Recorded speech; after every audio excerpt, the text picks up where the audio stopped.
Join me today as I turn all these delicious ingredients into an amazing corned beef and cabbage for St. Patrick's Day. Stay tuned.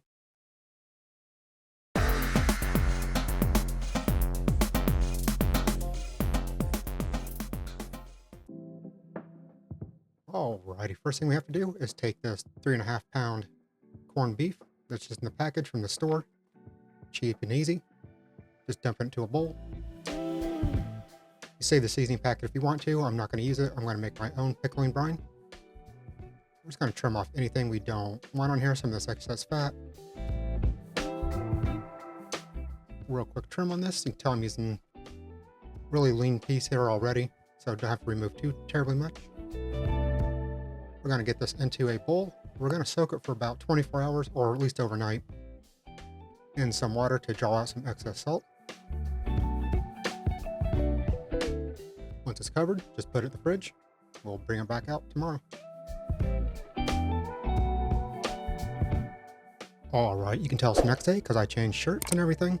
So we're going to go ahead and get our Instant Pot opened up. Go ahead and set this pickling spice packet to the side. I'm not going to use it. I'm going to make my own, as you can see down below.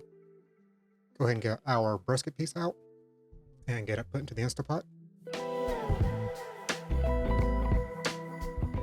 Then we're going to add about 4 cups of water for 1 liter. Our pickling spice, I'll put what that is down in the description below. Kind of crush up and smash 4 cloves of garlic and get that put into the Instant Pot. Take a pretty large onion here. Just gonna quarter it and throw it in the Instant Pot.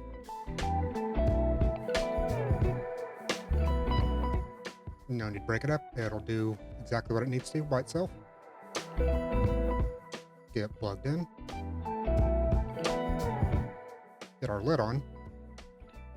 Make sure it's set on the sealed position. And turn it on high for 70 minutes. And when our meat is about done, we're going to go ahead and get our cabbage prepped. We're just going to cut it into 8 wedges.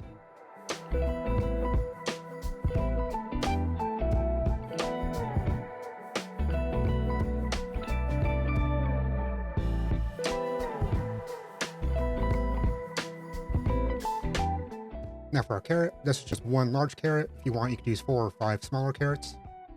Just cut those up into equal pieces, however you want to.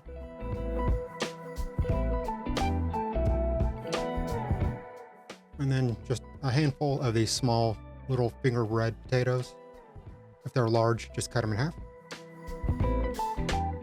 And then whenever this is done, we'll get all this stuff cooking. All right, we're done here. Go ahead and, ooh, scared the hell out of me. Gonna release the pressure off this thing. After a few more minutes, just pop the lid off. Hope it doesn't explode on you. We're going to take our corned beef out. These are about 2 cups of our liquid here. This is just for storing with our corned beef to keep it moist. Then we're going to throw all of our vegetables in.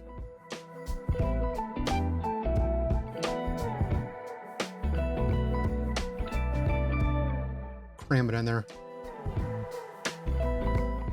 And put our lid back on. And since we're down to the vegetables only, we're going to put this in here for 15 minutes. And we will be all finished. Alright, while that pressure's releasing, I went ahead and cut some of this. It's still a little warmer than I want it to be. I put it in the fridge to try to make it not tear so much, but it just wasn't in there long enough. But it does taste damn good. Alright, with the pressure released, go ahead and cut off some more of this corned beef. This has cooled quite a bit more, so it's not shredding so badly. And then we're going to get some of our vegetables out and some of our broth, put it on our little plate here. Just use the broth to warm the corned beef back up. Handful of our cabbage. Gonna fish around for some of these carrots and onions, potatoes. Let's get a little bit of everything in here. Absolutely delicious looking meal. But it also makes a great sandwich. Be right back. Hold on, don't move. I'll be back. See, we've got bread. This is not the bread that I made in my previous video. This is just stuff I bought at the store. Throw some of our corned beef on there. A little bit of cabbage.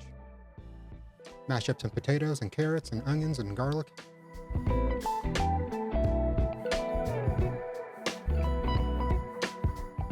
Get some Swiss cheese and a blowtorch. Get that nice and melty.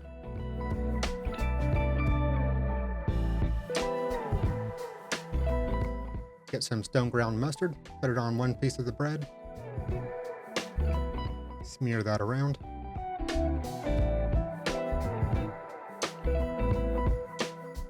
And there you have a nice, delicious sandwich. Go ahead and get that cut in half. And here's my delicious taste test.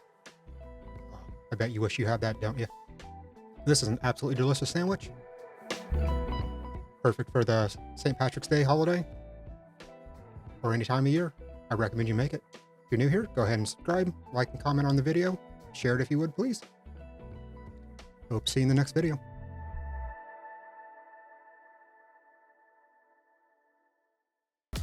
Be sure to check out this other amazing video.